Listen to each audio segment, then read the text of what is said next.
je salue toute l'équipe de Montpellier avec qui j'ai travaillé depuis le début de l'année. Aneta, Fatbarda, Gufilis, Nadège, Ezra, Marianella, Khadija, Naïma, Amal, Zor, Salomé, Nicole, Marie-Jo.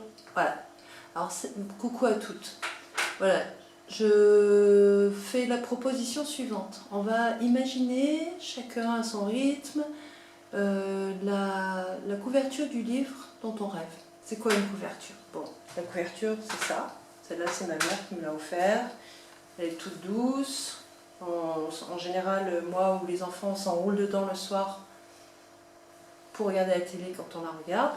Et ça tient chaud et ça nous protège. Et ben, pour les livres, c'est pareil. La couverture, c'est ce qui tient, alors peut-être pas chaud, mais qui protège l'intérieur des livres. Touc, touc.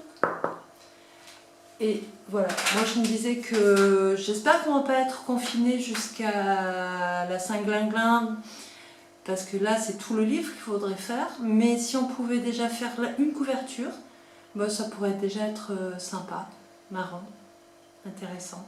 En tout cas, moi j'ai essayé. Et c'est ce que je vous propose. Donc la couverture, c'est ça, hein, c'est la partie qui recouvre tout le livre. Et qu'est-ce qu'il y a sur la couverture? C'est ça à quoi il faut penser quand on va... C'est qu'il y a le titre, ça c'est ce qui en général donne envie de le lire, le titre et l'image. Et puis il y a des informations comme l'auteur, et le dessinateur, l'auteur, l'illustrateur, la maison d'édition, souvent. Derrière, pour pas nous faire peur, ils le mettent derrière, on met le prix. Non, c'est une blague. Et puis, selon les livres, par exemple celui-là, là, le châle de grand-mère, des fois, derrière, il y a un extrait, un petit bout du texte qui est à l'intérieur. Là, par exemple, c'est... Alors, grand-mère s'est réveillée. Ne dérangez pas les filles, a-t-elle dit. Vous ne comprenez pas que les enfants ont besoin de réfléchir en paix? Mais réfléchir à quoi? A demandé ma maman. À ce qu'ils veulent, répondit grand-mère. Voilà. Et là, c'est un tout petit bout de ce qui se passe à l'intérieur. Mais parfois, il y a pas de... C'est un autre type de texte qu'on retrouve derrière.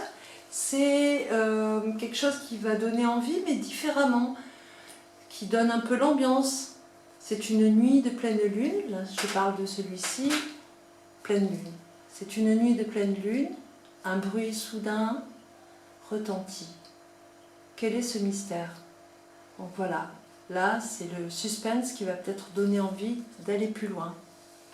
Dans d'autres livres, comme parfois, il y a juste un petit dessin derrière, comme ça. Et toujours le code barre et le prix et tout ça. Et dans certains livres, alors il y a une petite image comme celui que je viens de montrer, mais parfois la couverture, elle se fait, en gros, le devant et le derrière, c'est une seule même image, mais qu'on a plié en deux en fait. Voilà. Et c'est pour ça que pour faire une couverture de livre, en fait, je trouve qu'il ne faut pas grand chose. Donc même si on n'a pas grand chose à la maison ou pas un tas de matériaux, d'art plastique, on peut quand même faire des choses très chouettes.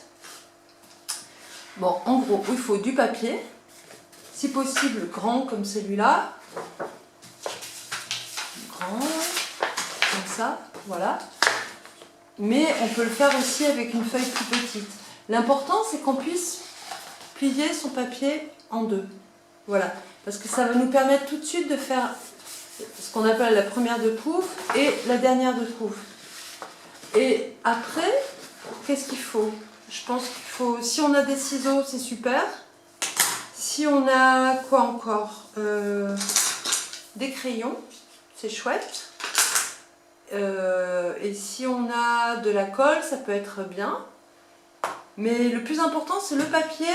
À mon avis, les ciseaux, c'est pas mal. Les crayons, ou au moins un crayon. Et si on a des feutres, c'est chouette aussi. Parce que pour faire la couverture, en fait, une fois qu'on a ça, ce qui va nous donner peut-être l'idée de ce qu'on a envie de faire, c'est la forme. Par exemple, si on veut faire un livre rond, personne ne nous en empêche de faire un livre rond. Regardez, là c'est... Voilà. Et le rond, ça peut donner plein d'idées, rien que la forme ronde. Moi, j'ai fait un rond comme ça au départ, et puis alors... voilà. Peut-être parce qu'on est confiné, je me suis dit, tiens, je vais faire un bocal. Et comme je me sentais un peu à l'étroit dans la maison, j'ai appelé ça l'évasion, et hop, voilà. Et derrière, il y a un petit dessin.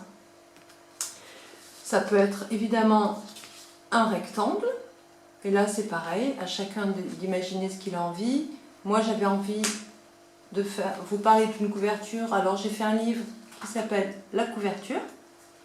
Et chacun va trouver ses idées, peut-être avec la forme, peut-être avec le titre qu'il a inventé. Et puis, on peut faire des essais, recommencer. Peut-être que pour la couverture, ce qui est important, c'est de penser, voilà, qu'est-ce que je vais mettre devant? Qu'est-ce que je vais mettre derrière? Par exemple, celui-là, je ne l'ai pas terminé. Devant, j'ai mis le titre. Et là, j'ai laissé un petit carré, un petit rectangle blanc pour pouvoir mettre, je ne sais pas encore. Je ne sais pas si je vais mettre un petit bout de texte ou si je vais mettre une petite image. Je ne sais pas du tout. Donc voilà, mais gardez-vous des petits espaces ou commencez à réfléchir aussi quand vous faites votre dessin à l'endroit où vous allez pouvoir noter le titre, le nom de l'auteur. Vous pouvez vous inventer un nom d'auteur, ça c'est tout à fait possible aussi. Et puis vous pouvez évidemment écrire dans la langue que vous souhaitez. Qu'est-ce que je voulais vous dire d'autre? Ah oui, petite astuce, si vous avez des vieilles revues, vous pouvez aussi vous amuser à découper dans les vieilles revues. Moi j'ai trouvé plein de petites choses comme ça. Et je pense qu'on peut découper, coller.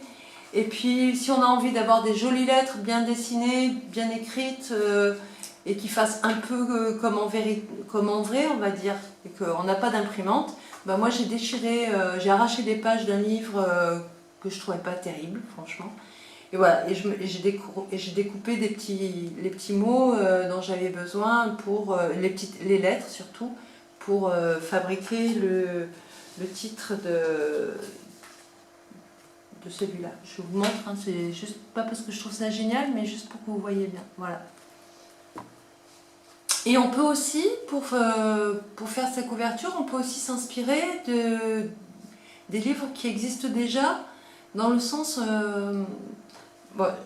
où on peut prendre un livre où on sait qu'il y a des séries, ou alors un livre qu'on a bien aimé et refaire et le poursuivre comme si c'était une série. Par exemple, la Petit ours brun. Nous, on avait ça à la maison, Petit ours brun et le téléphone. Et quand le confinement a commencé, on a fait un Petit ours brun avec mon fils. Voilà. Et là, ça s'appelle Petit ours brun s'ennuie. Dans celui-ci, Petit ours brun et le téléphone, c'est... derrière, il y a écrit « Le téléphone sonne ». Vite, Petit ours brun répond et il sait bien ce qu'il faut dire. Allô, allô, c'est qui? Voilà. Bon, là, on a fait pareil. Et là, c'était Petit ours brun s'ennuie parce que mon fils disait déjà qu'il s'ennuyait. Et derrière, on a écrit. Après, on peut s'amuser. Hein. Ce jeudi soir, le président a parlé. Lundi, toutes les écoles seront fermées, y compris celle de Petit ours brun. Et voilà. Et après, on s'est amusé à tout refaire, tout comme pareil. Donc ça peut être aussi une piste pour faire votre couverture. Qu'est-ce que je voulais vous dire de plus? Je crois que pour faire la couverture, vous êtes parés. Papier, crayon, et surtout, et ciseaux. Imagination, du temps, tranquillou. Vous pouvez le faire tout seul. Vous pouvez le faire avec votre enfant. Vous pouvez faire votre couverture et proposer à votre enfant de faire la sienne. Et puis voilà, et si, quand vous avez terminé, si vous pouviez photographier votre couverture et l'envoyer à la boutique d'écriture, au mail de la boutique d'écriture, BOUTIQ-6ECR@numericable.fr, Et ben comme ça, moi je verrai, et puis je verrai ce que vous avez fait, puis je vais trouver un moyen pour qu'on le partage tous d'une façon ou d'une autre, et qu'on puisse le faire circuler. Voilà, donc si cette proposition, eh ben, elle tente d'autres personnes que toutes celles que j'ai citées, eh ben, n'hésitez pas. J'embrasse celles que je connais bien, et puis bon courage, bonne lecture, et à bientôt.